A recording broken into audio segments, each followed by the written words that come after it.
am, and I'm very near Conor Benn, who I just want to say hello to. No, he's knocked the microphone off. He doesn't want to talk tonight. I'm afraid. Doesn't want to do anything tonight. Gareth, He's got his security guy. He's just knocked the microphone out of my hand. Clearly doesn't want to do anything. So that's the arrogance of youth, unfortunately. Well, there you go. That's life, unfortunately. So, Gareth, just to paint the picture for people that are listening to the radio, we've obviously got loads of people in attendance for an Anthony Joshua fight tonight. I'm sure that people that do follow Conor Benn on social media are fully aware that Conor was on his way to the arena tonight. He has just turned up. He's taken his seat ringside. He hasn't done any interviews publicly since everything that happened, obviously, on the back of the fallout from his Chris Eubank Jr. fight last October. You've just gone over there to get a word and have a conversation, and he's just knocked the microphone out of your hands. Yeah, I don't take it as a slight on me at all. I think he hit the TalkSport microphone. He doesn't want to talk to TalkSport. That's what it's clearly saying. He wasn't aggressive towards me at all. We expect the fight with Chris Eubank Jr. is going to be announced next week in Abu Dhabi around June the 3rd, we're hearing. It hasn't been fully confirmed yet by Eddie Hearn. It's going to be very controversial. Obviously, Conor's still very emotional about the situation. You know, he's in the third row of the VIPs, and you know, he probably just doesn't want to speak at the moment. We know that, you know, that privately he's been a bit disappointed by a lot of the criticism he's had on TalkSport, and I think that's all that's happened tonight. I went over, and as you heard me just say, you know, Conor, do you want to talk to us? And he knocked the microphone with his left hand. It wasn't an aggressive.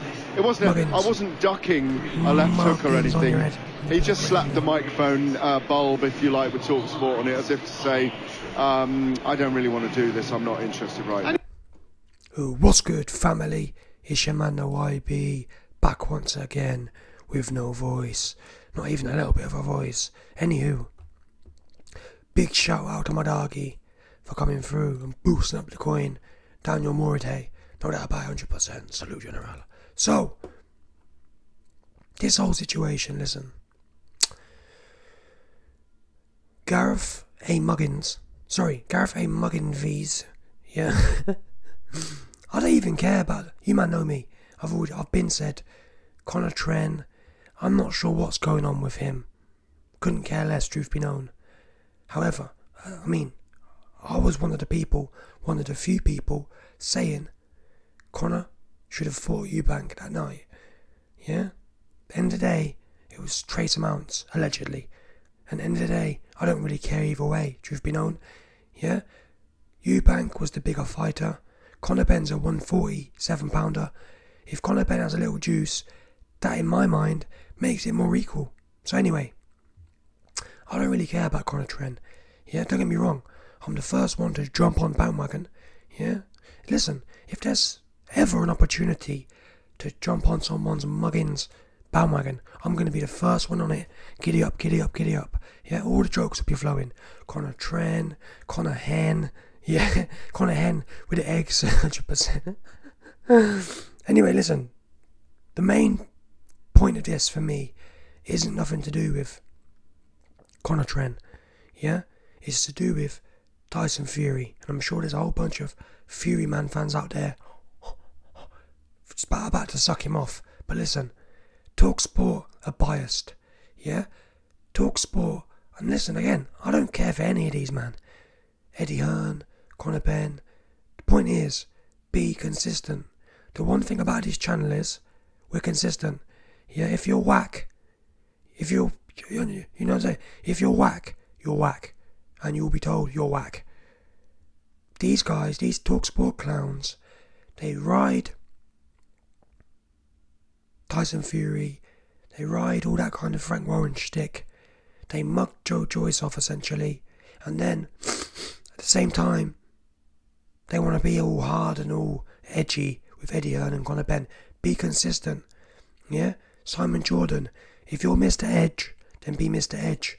When Frank Warren comes on and tells you we can't make the fight with 70-30 with Usyk, and you're sitting there saying, oh, well, actually, if anything, Usyk should just accept no rematch clause as well. It's like, what? What? Yeah?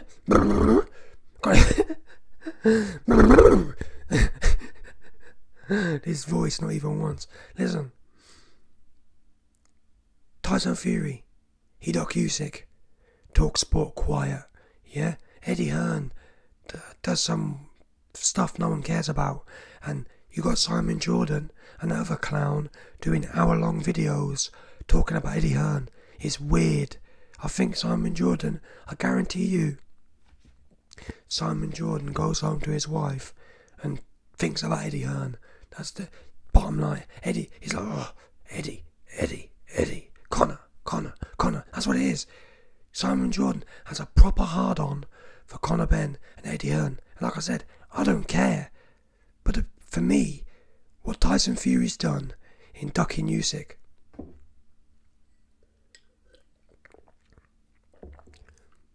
is worse than what Conor Benn's done. Because for me, I'm not sure what happened there. If he was juicing, he was juicing. But Tyson Fury ducking that fight, man, at 70-30 is unforgivable. That deserves an hour-long video.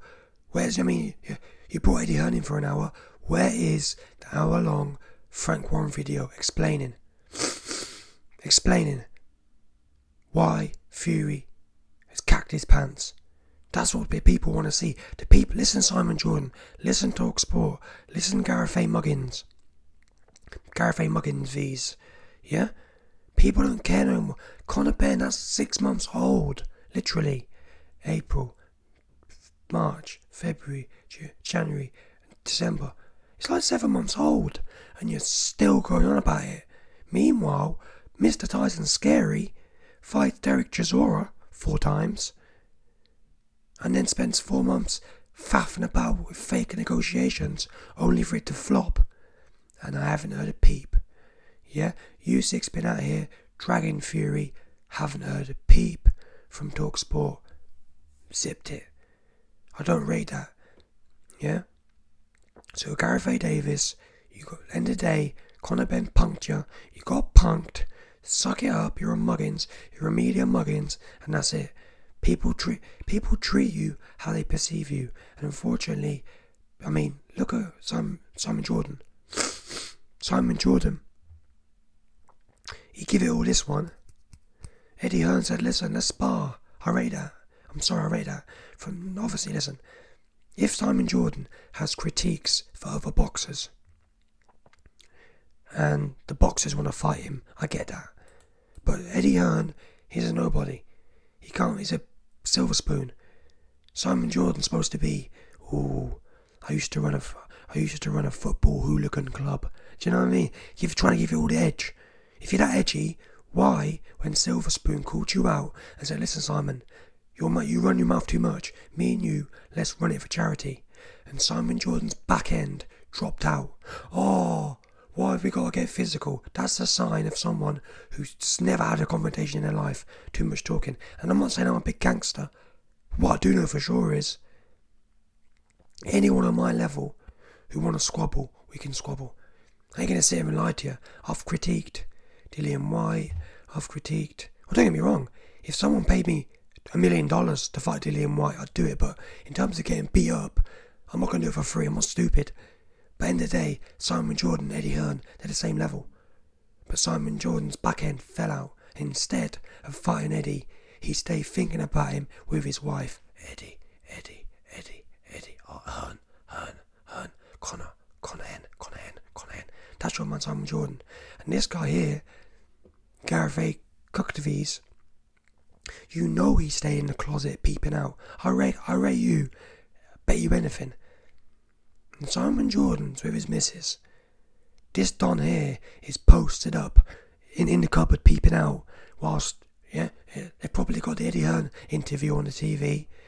And they're all having, you know what I mean? You know what these men are like. You know what these industry men are like. These industry men, they be doing weird things with their wives, off-key things, and that's just what it is. Yeah? You can see this guy here as well. In a minute, where is it? There's a part anyway. In the day, he's like, yeah, trust me, he's been bang on it. So this guy is wired. Yeah? These men, come on now. These men go to these events wired. Absolutely off their nipples. Off the finest, off Colombia's finest, off the Peruvian dust. That's what you best believe. Look, there it was, look. I told you. You thought I was lying, didn't you? Look, watch. Peep this. He's absolutely sniffed out of his mind as well.